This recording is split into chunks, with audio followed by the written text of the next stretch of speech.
Bem-vindos ao BLT, Bíblia, Literatura e Teologia. Se a Bíblia é o nosso alimento, uma boa teologia acompanhada de uma excelente literatura torna a nossa vida devocional ainda muito mais prazerosa. Estamos falando de lições de liderança, nós falamos já de Moisés, falamos de Salomão, vamos falar de Josué. Josué é uma pessoa que, embora ele tenha um longo período de tempo na Bíblia, por causa do seu livro, nós avaliamos que o período dele é bem curto. Na verdade, o período de liderança de Josué foi curto, com relação ao período de formação que ele teve para ser líder.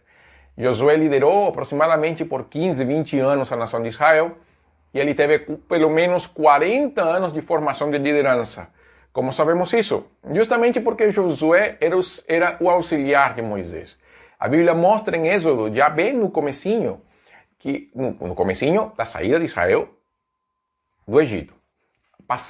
Atravessaram o Mar Vermelho, Amaleque veio lutar contra Israel.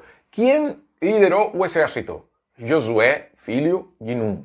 Ele sai, luta contra o exército numa espécie de sinergia entre Deus, Moisés e Josué. Lembra do texto? Moisés levantava as mãos, Israel prevalecia, Moisés abaixava as mãos, Israel perdia. Então, nessa ação de Deus, nesse milagre de Deus, Josué liderou o povo e Deus fala para Moisés, fala para Josué, que eles vencerão Amaleque, eles sempre lutarão contra Amaleque. Passa o tempo, bezerro de ouro. Josué está onde? Josué está ali no Sinai, junto com Moisés. Nós vamos um pouco mais na frente, nós vamos então para Números, capítulo 14.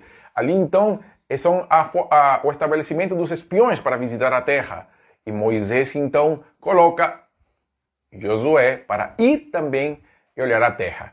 Na volta deles, 40 dias após essa saída, o relatório de Caleb e Josué é diferente do relatório dos outros 10, ao ponto de que os outros esses 10 desanimam o povo, e Josué e Caleb tentam animar o povo para que eles coloquem a sua dependência do Senhor. Sabemos o resultado, Deus então pune a nação de Israel por causa de acreditarem no relatório dos outros 10 espiões. Os 10 espiões morrem, Caleb e Josué recebem a promessa de Deus de que eles não somente conheceriam a terra, porque já a tinham conhecido, mas que eles entrariam e tomariam posse da terra prometida. Na verdade, de toda essa geração, os únicos que entraram foram Caleb e Josué. Nas palavras finais de Deus a Moisés, Deus fala para Moisés, você não vai entrar, por o que aconteceu em Meribá, mas Josué, o seu auxiliar, então ele será o seu sucessor. Anima Josué, encoraja Josué para ele tomar posse da terra. E é isso que Moisés faz no seu discurso a Josué. Se você pega então o discurso de Moisés a Josué e vá para Josué capítulo 1, você percebe que é a mesma coisa. E são quase as mesmas palavras. Por quê? Por um lado, a inspiração divina de Moisés, não? Moisés falando como profeta em nome do Senhor. Por outro lado, é a reafirmação do ministério de Josué da parte de Deus.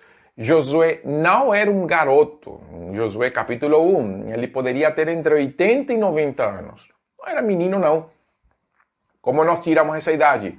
Lembre, 40 anos atrás, Josué já liderava o povo como general do exército. Você acha que uma criança vai liderar? Não. Por outro lado, sabemos que pelo capítulo 24 de Josué, Josué morreu com 110 anos.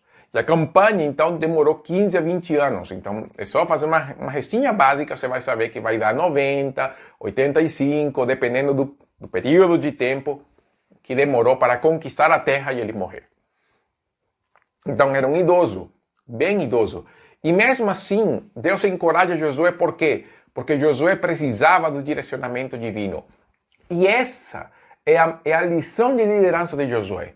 O líder precisa depender de Deus para tudo, incluindo aquilo que nós achamos que é óbvio e que o senso comum pode nos guiar. Duas situações aconteceram com Josué, na qual ele e a liderança dele aplicou o senso comum e não deu certo. A conquista de Ai, a primeira vez que eles lutaram, eles viram que a toma de Jericó foi aquele milagre por causa dos muros da cidade, por causa do tamanho da cidade. E eles pensaram então que para ir a Ai não precisavam buscar a Deus, era somente pegar um exército, fazer um esquadrão ali basiquinho e vamos para a batalha. Resultado, não buscaram a Deus, Deus não falou nem sim nem não, eles perderam. Quando Josué ora, Deus fala, Josué, o problema é o pecado, alguém pecou. Por outro lado, nós temos a situação dos Gabaonitas. Os Gabaonitas foi uma situação parecida. Deus falou com a nação de Israel que eles não poderiam fazer aliança com os povos da região da terra de Canaã. Eles poderiam fazer aliança com os povos circunvizinhos, fora da área da terra. Mas os que moravam na terra de Canaã, eles deveriam ser destruídos. Josué e o exército fizeram isso com fidelidade. Os Gabaonitas então tramaram uma artimanha, uma cilada para confundir o povo de Israel. E eles fizeram. Por quê? Porque o texto em Josué capítulo 10 é muito claro quando fala que eles fizeram aliança sem consultar o Senhor. Então foram situações que nos ensinam que muitas vezes nós queremos ir pelo senso comum, que nós queremos atuar em função daquilo que é óbvio. E não queremos buscar a Deus porque parece que nós vamos cansar a Deus com isso. E na verdade não é. Deus está mais interessado do que nós no direcionamento que Ele quer dar à sua igreja. E como líderes nós devemos orar para que Deus nos direcione sempre e que sejamos direcionados pelo Espírito de Deus a tomar as melhores decisões, decisões que estejam segundo o seu coração e não de acordo com o nosso senso comum. Quando Josué morre, e aqui voltamos ao senso comum, não há uma liderança por trás de Josué. Você repara que Josué morre sem sucessor. Eu já ouvi falar muitos criticando isso de Josué, que Josué não formou líderes. Vem cá, isso aí é questionável biblicamente, porque Deus não queria que o povo de Israel tivesse um líder, porque isso ia levar o povo a procurar a monarquia, e Deus era contra a monarquia. O governo de Deus para a nação de Israel era um governo teocrático, na qual Deus seria o rei da nação. A unidade da nação não seria uma unidade política ou civil. Cada cidade era autônoma, cada tribo era autônoma, eles teriam seus próprios juízes, eles teriam suas próprias autoridades, mas a unidade da nação era uma unidade religiosa em função do tabernáculo. Por isso a importância de ter um altar e de participar das festas comuns. Porque isso era o que dava unidade à nação, a unidade da fé, buscar a Deus, encontrar o favor divino. Não era a procura de um líder que fizesse isso. De fato, se nós olharmos a história dos juízes de Israel, nós vemos que eles não foram juízes na nação inteira, somente em trechos, em pedaços da cidade.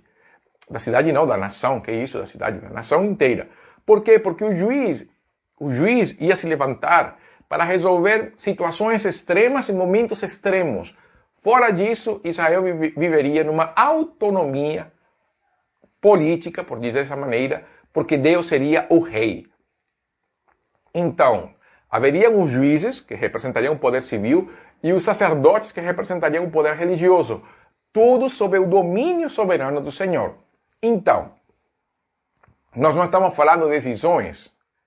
A decisão de Deus e a decisão de Josué de não botar um líder após dele, justamente é essa situação. É a obediência de Deus e de Josué de não querer se extrapor. Nós veremos no tempo de Juízes, se você olhar o livro dos Juízes, Gideão colocou um sucessor. Samuel, também no livro de Samuel, colocou um sucessor como Juízes. Não deu certo. Por quê? Porque Deus não desejava isso para o povo de Israel. Então Josué agiu certo, quando não houve um sucessor para ele. Mesmo que o povo de Israel se afastou no período dos Juízes, foi um período de completa bagunça e tudo aquilo, nós temos que entender que isso não era consequência da liderança de Moisés, era consequência do coração do povo, como isso aconteceu com Moisés, como eu falei anteriormente, no capítulo referente a Moisés. Então, o que nós podemos concluir, olhando para a liderança de Moisés? Que nós somos chamados, mais uma vez, à fidelidade. E que nós não podemos deixar de depender de Deus em qualquer decisão que nós devemos tomar. Dependa do Senhor. Antes de decidir, ore. Antes de pensar numa decisão, ore. Não ore para que Deus confirme sua decisão. Ore para que Deus nos guie como líderes, para que a decisão tomada por nós, de comum acordo com a nossa liderança, seja uma decisão que esteja fundamentada na palavra de Deus e no direcionamento da vontade de Deus. Isso vale para a igreja, vale para a família, vale para a sociedade. Dependamos de Deus para tudo. Essa é a grande lição da liderança de Josué. Teologia BLT termina aqui por hoje. Nos acompanhe nas plataformas de YouTube, Facebook e nos podcasts Spotify e Deezer. Até então, que Deus abençoe. Este foi o BLT, Bíblia, Literatura e Teologia. Até então.